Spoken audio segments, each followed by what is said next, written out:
നമസ്കാരം. ഞാൻ അഡ്വക്കേറ്റ് പോളച്ചൻ പുതുപ്പാറ. എറണാകുളം അങ്കമാലി അതിരൂപതയിൽ വൺ ചർച്ച് വൺ കുർബാന മൂവ്മെന്റ് നയിക്കുന്ന 5 പ്രധാനികൾ അങ്ങ് കണ്ണൂർക്കാരൻ പാംപ്ലാനിയുടെ കണ്ണൂരിൽ ചെന്ന് പാംപ്ലാനിയുടെ അധാർമികതയ്ക്കെതിരെ അദ്ദേഹത്തിന്റെ രാജി ആവശ്യപ്പെട്ടുകൊണ്ട് പത്രസമ്മേളനം നടത്തി കണ്ണൂർ പ്രസ് ക്ലബിൽ. അതിനുശേഷം തലശ്ശേരിയിലെ പാംപ്ലാനിയുടെ അരമനയുടെ ചുവരുകളിൽ പാംപ്ലാനി രാജിവെക്കുക എന്ന അദ്ദേഹത്തിന്റെ ചിത്രങ്ങൾ പ്രത്യക്ഷപ്പെട്ടു. അവിടെ പത്രസമ്മേളനം നടത്തിയതിലും ഇങ്ങനെ ചിത്രങ്ങൾ പ്രത്യക്ഷപ്പെട്ടതിലും മനം നൊന്ത പാംപ്ലാനിയുടെ അരമനയും ഈ പത്രസമ്മേളനം നടത്തിയ 5 പേർക്കെതിരെ ആണ് പോലീസിൽ കേസ് കൊടുത്ത് അവർക്കെതിരെ കേസ് എടുത്തിരിക്കുന്നു. അരമനയുടെ ചുമരിൽ റോഡിൽ പടം ഒട്ടിച്ചു എന്നാണ് ആരോപണം. അതെങ്ങനെ ട്രസ്പാസ് ചെയ്തു എന്നാകും? അരമനയുടെ ക്യാമറകൾ അത് കണ്ടു എന്നാണ് ആരോപണം. ഈ 5 പേരുമല്ല അവിടെ ഈ വാൾ പോസ്റ്ററുകൾ ഒട്ടിച്ചത് എന്നിരിക്കെ എങ്ങനെയാണ് ഇവരെ പ്രതികളാക്കാൻ കഴിയുക? എന്തായാലും കണ്ണൂരിൽ പോയി പത്രസമ്മേളനം നടത്തിയ എറണാകുളം അങ്കമാലിയിലെ സഭയോടൊപ്പം നിൽക്കുന്ന പുലിക്കുട്ടികളെ ഞാൻ ഹാർദവമായിട്ട് അനുമോദിക്കുകയാണ്. അവരിൽ കുര്യാക്കോസ് ഉണ്ട്, അങ്ങ് വിൽസൺ വടക്കഞ്ചേരി ഉണ്ട്, അങ്ങനെ 5 പേര്. നന്നായി. ഞാൻ കഴിഞ്ഞ ദിവസം എറണാകുളം അരമനയുടെ മുമ്പിൽ പോയിരുന്നു. കാരണം അവിടെ വൺ ചർച്ച് വൺ കുർബാന മൂവ്മെന്റുകാര് പാംപ്ലാനിയുടെ രാജി ആവശ്യപ്പെട്ടുകൊണ്ട്, അതുപോലെ ഷൈജു ആന്റണി നേതൃത്വം കൊടുക്കുന്ന പാസ്റ്ററൽ കൗൺസിൽ പിരിച്ചുവിടണം എന്നൊക്കെ ആവശ്യപ്പെട്ടുകൊണ്ട് ഒരു ധർണ അരമനയുടെ മുമ്പിൽ ഉണ്ടായിരുന്നു. ഞാനാണത് ഉദ്ഘാടനം ചെയ്തത്. എന്റെ പ്രസംഗം കഴിഞ്ഞപ്പോൾ ഞാൻ പുറകോട്ട് അരമനയുടെ ഗേറ്റിലേക്ക് നോക്കി. കാരണം ഏതാനും മാസം മുമ്പാണല്ലോ എറണാകുളത്തെ വിമത വൈദികരും അവരുടെ ആളുകളും കൂടി എറണാകുളം അരമന അതിക്രമിച്ച് കടന്ന് ഒരു ദിവസം മുഴുവൻ അവിടെ ഉപരോധം നടത്തിയ അരമനയുടെ ഗേറ്റ് ഇലക്ട്രിക് കട്ടർ ഉപയോഗിച്ച് കട്ട് ചെയ്യുന്നത് നമ്മൾ വീഡിയോയിൽ കണ്ടു. അങ്ങനെ കട്ട് ചെയ്ത ആ ഭാഗം കുറെ നാട് മുമ്പ് അവിടെ ചെന്നപ്പോൾ അത് വീണ്ടും വെൽഡ് ചെയ്ത് പിടിപ്പിച്ചതായി കണ്ടു. ഇപ്പോഴത് ഭംഗിയായിട്ട് പെയിന്റ് ചെയ്തിട്ടുമുണ്ട്. ഈ അരമനയുടെ ഗേറ്റ് പൊളിച്ചവർക്കെതിരെ ഒരു കേസും ഇല്ല, ഒരു നടപടിയുമില്ല. അകത്ത് പ്രവേശിച്ച് കട്ടിൽ സമരം നടത്തിയ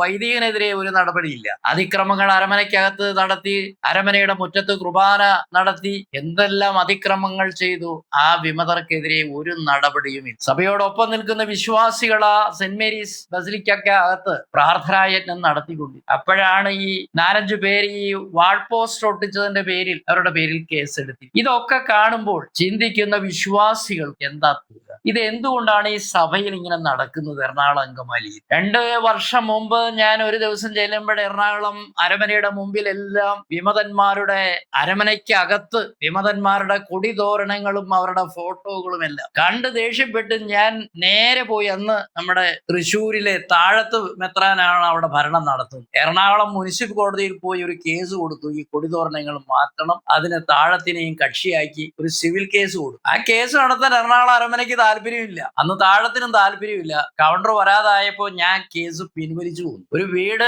സംരക്ഷിക്കാൻ അതിന്റെ വീട്ടുകാരന് ആവശ്യമില്ലെങ്കിൽ പിന്നെ പുറത്തു നിന്ന് വരുന്ന നമുക്കൊക്കെ എന്ത് കാര്യം? ഈ വൈദികര് മെത്രാന്മാര് ഈ രീതിയിലുള്ള വേഷം കെട്ടുകൾ ഇങ്ങനെയൊക്കെ കാണിക്കുമ്പോൾ ഇതൊക്കെ കാണും. എനിക്ക് ഇതിനകത്ത് ആഗ്രഹമില്ല. എന്റെ ഈ 72 വർഷത്തെ ജീവിതത്തിനിടയിൽ ഞാൻ കണ്ടിട്ടുള്ള വൈദികരും മെത്രാന്മാരും മിക്കവാറും തന്നെ അവരിൽ നിന്നുണ്ടായിട്ടുള്ള അനുഭവത്തിന്റെ അടിസ്ഥാനത്തിൽ എനിക്ക് പറയാൻ കഴിയും, ഇവരെന്ന ഒരിക്കലും വിശ്വസിക്കരുത്. ലോഹയിട്ട വർഗത്തെ വിശ്വസിക്കരുത്. നല്ല മനുഷ്യരും അതിനകത്തുണ്ട്, നല്ല വൈദികരും മെത്രാന്മാരും ഉണ്ട്. പക്ഷെ പൊതുവായി പറഞ്ഞാൽ ഈ വൈദികരും മെത്രാന്മാരും നല്ലൊരു പങ്ക് ദൈവവിശ്വാസമില്ലാത്തവരാണ്. 10-13 കൊല്ലം സെമിനാരിയിൽ പഠിച്ച് തിയോളജിയും ഫിലോസഫിയും സൈക്കോളജിയും സഭാചരിത്രവും സോഷ്യോളജിയും ഒക്കെ പഠിച്ച് മനഃശാസ്ത്രവും പഠിച്ച് ഇവർ മിക്കവാറും ദൈവവിശ്വാസികൾ അല്ലാതെയാണ് ഈ പട്ടമൊക്കെ സ്വീകരിച്ച പുരോഹിതന്മാരായി വൈദികരായും മെത്രാന്മാരുമായി ജീവിക്കും. അതുകൊണ്ടാണ് ഇവർ എന്ത് അധർമ്മവും, ഇവരുടെ വാക്കിന് ഒരു വിലയുണ്ടാകില്ല. ഇവരെന്ത് ചതിവും തട്ടിപ്പും ചെയ്യും, അതിനും മടിയില്ല. ഈ നിയമങ്ങളും കൽപ്പനകളും ഒക്കെ വിശ്വാസികൾക്കുള്ളതാണ്. അതൊക്കെ തലയിൽ വെച്ചിട്ടുള്ള വിശ്വാസികൾ അത് കണ്ടീഷൻഡ് ആയതുകൊണ്ട് അങ്ങനെ അവർ പള്ളിയിൽ പോകുന്നു, പ്രാർത്ഥിക്കുന്നു, അല്ലെങ്കിൽ ഈ ചട്ടക്കൂടിനകത്ത് ജീവിക്കും. പക്ഷെ ഇതൊക്കെ പഠിച്ചിട്ടുള്ള ഈ ശാസ്ത്രങ്ങളൊക്കെ പഠിച്ചു പുറത്തേക്ക് വരുന്ന വൈദികർ മഹാഭൂരിപക്ഷവും അവർ മെത്രാന്മാരാകട്ടെ ഈശ്വര വിശ്വാസമില്ലാത്തവരാണ് എന്ന് സത്യം പറഞ്ഞാൽ അയ്യോ വക്കീൽ അങ്ങനെ പറയേണ്ടി. കാരണം ഇവരുടെ വാക്ക് ഒരിക്കലും വിശ്വസിക്കാൻ കൊള്ളില്ല. എന്ത് അധർമ്മവും ചെയ്യും. ഞാൻ എന്റെ ഇത്രയും കാലത്തെ ജീവിതാനുഭവത്തിൽ പറയുകയാണ്. അല്ലെങ്കിൽ എറണാകുളം അരമനയിൽ നടന്ന ഈ അക്രമ പ്രവർത്തനങ്ങൾ മാർപ്പാപ്പയുടെ പ്രതിനിധിയെ പോലും കല്ലെറിഞ്ഞിട്ട് ഒരു നടപടിയുമില്ലാത്ത ഈ എറണാകുളം അരമന. ഇനി മറ്റൊരു സത്യം കൂടി പറയാതിരിക്കാൻ വയ്യ. ഏത് സംവിധാനത്തിലാണെങ്കിലും പാർലമെന്റിലായാലും ഇന്ത്യയില് ഈ രാജ്യത്ത് എവിടെയെങ്കിലും ഒരു പ്രശ്നമുണ്ടായാൽ അതിന് ഇടപെടാൻ കോടതികളും നിയമസഭയും ഒക്കെ. ഈ സീറോ മലബാർ സഭയിൽ റോമൻ കത്തോലിക്ക സഭയുടെ ഭാഗമായ ഈ സീറോ മലബാർ സഭയിൽ എറണാകുളം അതിരൂപതയിൽ വർഷങ്ങൾ വർഷങ്ങളായി നടക്കുന്ന ഈ നിയമവാഴ്ചയില്ലായ്മ കണ്ടിട്ട് എന്തുകൊണ്ടാണ് വത്തിക്കാൻ ഇതിൽ ഇടപെടാത്തത്? അവിടെ വത്തിക്കാന്റെ സ്വാർത്ഥതയുണ്ട്. ഞാൻ പണ്ട് പറഞ്ഞില്ലേ, ഈ പോപ്പ് എന്ന് എന്ത് പോപ്പാണെന്ന് എനിക്കറിയില്ലെന്ന്. സീറോ മലബാർ സഭയ്ക്ക് സ്വതന്ത്ര അധികാരം കൊടുത്താൽ, സീറോ മലബാർ സഭയ്ക്ക് പാത്രിയർക്കീസിനെ കൊടുത്താൽ എന്ത് സംഭവിക്കും? പിന്നെ വത്തിക്കാന് ഇവിടെ പിടിയുണ്ടാകില്ല. ഇവിടെ മെത്രാന്മാരെ വാഴിക്കാൻ വത്തിക്കാന്റെ അനുവാദം വേണ്ട. ഇവിടത്തെ കാര്യങ്ങളെല്ലാം ഇവിടെ തീരുമാനിക്കപ്പെടും. ഇവിടത്തെ സമ്പത്ത് വത്തിക്കാനിലേക്ക് എത്തില്ല. അതുകൊണ്ട് ഇവിടത്തെ പ്രശ്നങ്ങൾ തീർക്കാൻ വത്തിക്കാൻ ഇഷ്ടമില്ലാത്തത് കൊണ്ടുള്ള ഒരു കുതന്ത്രമാണ് ഇവിടെ നടക്കുന്ന ഈ പ്രശ്നങ്ങളെല്ലാം ഇങ്ങനെ കിടന്ന് നാറിയിട്ടും ഒരു തീരുമാനം എടുക്കാതെ വത്തിക്കാൻ പോകുന്നത്. കാരണം ഇന്ന് ലോകത്തിലെ റോമൻ കത്തോലിക്ക സഭയിൽ ഏറ്റവും ശക്തമായിരിക്കുന്നത് ഈ സീറോ മലബാർ സഭയാണ്. പക്ഷെ ആ സഭയിൽ ഇത്രയും പ്രശ്നം ഉണ്ടായിട്ട് ഈ മാർപ്പാപ്പയ്ക്ക് വത്തിക്കാനില് ഇവിടത്തെ ഈ വിമത പ്രമാണികളെ, ആ മുണ്ടാടനെയും ഈ ബിഷപ്പുമാരെയും വിളിച്ചു കൂട്ടിയിട്ട് കൃത്യമായിട്ട് കാര്യങ്ങൾ പറഞ്ഞൊരു മേശയ്ക്ക് ചുറ്റുമിരുന്ന് തീർക്കാൻ പറ്റില്ലേ? എന്തുകൊണ്ട് മാർപ്പാപ്പ അത് ചെയ്യുന്നില്ല? എന്തുകൊണ്ട് പൗരസ്ത്യ തിരുസംഘം ചെയ്യുന്നില്ല?